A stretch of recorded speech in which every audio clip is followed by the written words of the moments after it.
यानंतर बातमी आहे इस्रायल आणि इराण या दोघांमध्ये सुरू असलेल्या तणावाबाबत ट्रम्प मग काय म्हणालेत. अमेरिकेचे अध्यक्ष डोनाल्ड ट्रम्प यांनी इराणला इस्रायल विरुद्धच्या संघर्षात बिनशर्त शरणागती पत्करण्यास सांगितले.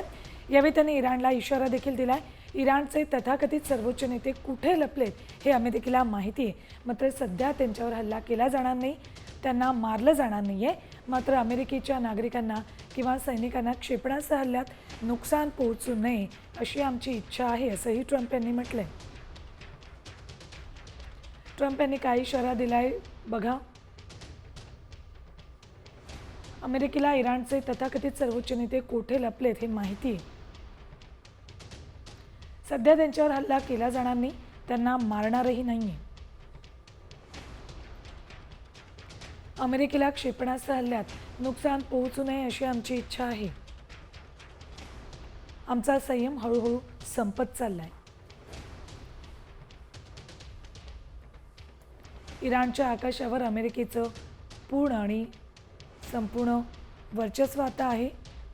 अमेरिकेला इराणचे तथाकथित सर्वोच्च नेते कुठे लपलेत हे माहिती आहे, असं ट्रम्प यांनी म्हटलंय.